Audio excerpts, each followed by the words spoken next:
Pemirsa apa kabar? Saya Santina membawakan Warta Berita PTS tanggal 14 Januari. Seorang PMA hilang kontak di Kaohsiung baru-baru ini tertangkap saat melakukan siaran langsung untuk menjual pakaian bekas. PMA ini membentuk tim agen ilegal yang membeli pakaian dari pedagang baju bekas dan menjualnya dengan harga di bawah $150 per potong secara daring. Bisnisnya laris manis dan populer di kalangan pekerja migran dengan rata-rata satu pakaian terjual setiap 10 detik. 65 bisa pakai 70, 65 sampai 70 bisa pakai 70 kasih kamu sobat iki. Wanita dalam ruang siaran langsung mulai menggunakan bahasa Indonesia untuk menjual pakaian. Namun siarannya terinterupsi saat petugas Ditjen Imigrasi mendobrak pintu. Saya polisi, hampir. Ditjen Imigrasi menemukan 5 PMI kaburan di distrik Ren U Kaohsiung yang menjual pakaian bekas lewat siaran langsung.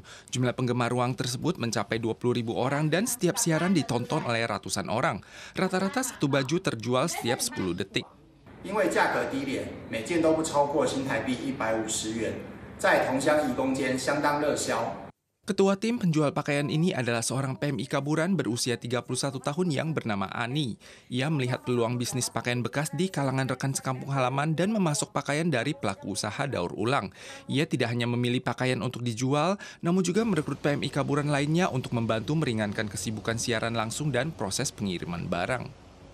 Kelima oknum tersebut akan didakwa oleh Lembaga Administrasi Ketenagakerjaan setempat sesuai UU Layanan Ketenagakerjaan. Investigasi selanjutnya akan dilaksanakan terhadap majikan ilegal dan izin tampung untuk menentukan ada tidaknya keterlibatan dalam operasi ilegal lainnya.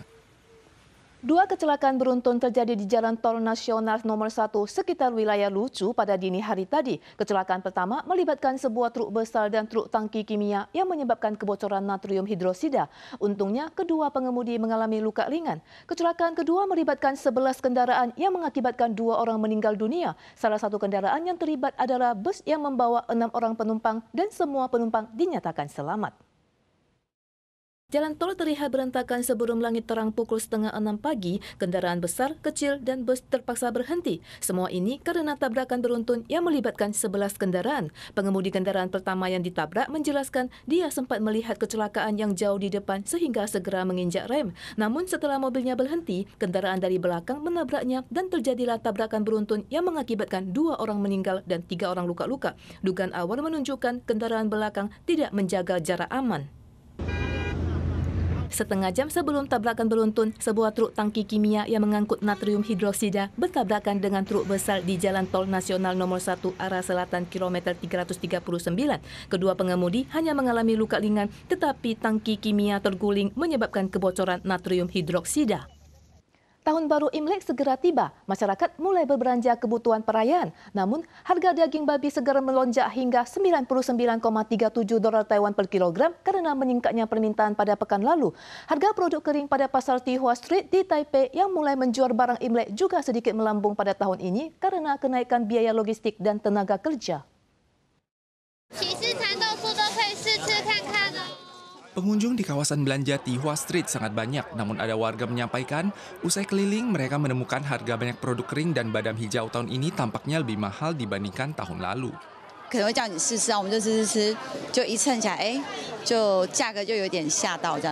Khawatir warga enggan membeli, seorang penjual bacon menyampaikan, walau biaya pasok komoditi bertambah, ia tetap memilih untuk tidak mendongkrak harga produk guna menarik pelanggan.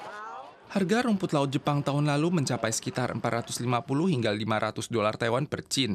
Namun tahun ini harganya mencapai $600 Taiwan. Kerang simpang Jepang per cin lebih mahal $100 hingga $200 Taiwan dibandingkan tahun lalu.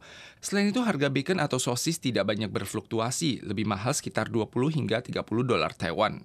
很多食品都是靠进口的运费的，还有外加工读生或是员工的时薪也有调涨，无形中就会涨差1成左右，这是不可避免的啦。 Menjelang Imlek, permintaan terhadap daging babi pun meningkat. Harga tanggal 10 mencapai $99,37 Taiwan per cin. Mulai tanggal 13, Kementerian Pertanian akan berkoordinasi dengan perusahaan Thai Sugar untuk menyediakan 1.150 ekor babi tambahan guna menstabilkan pasokan daging babi.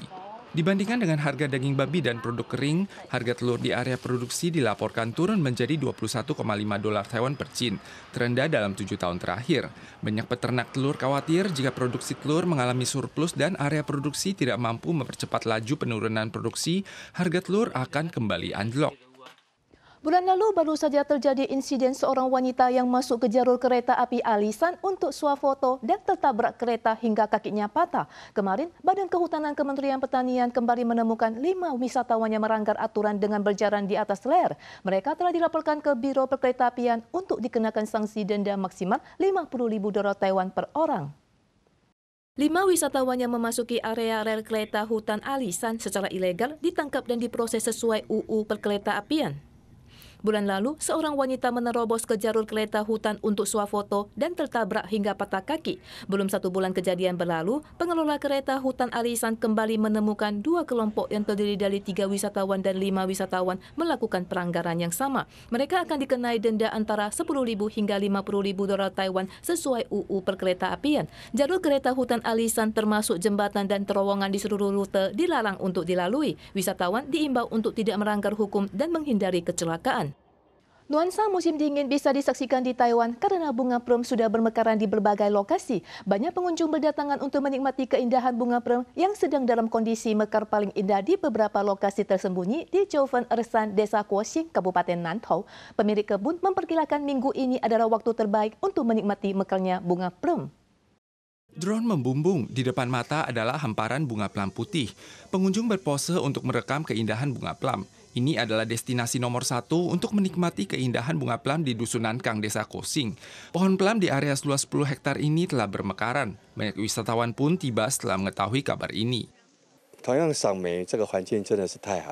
Kawasan bunga plum di Gunung Joven Ersan terbagi menjadi 2 zona, masing-masing memiliki panorama berbeda. Satu-satunya kesamaan adalah iklim yang membuat bunga plum tahun ini mekar dalam jumlah besar.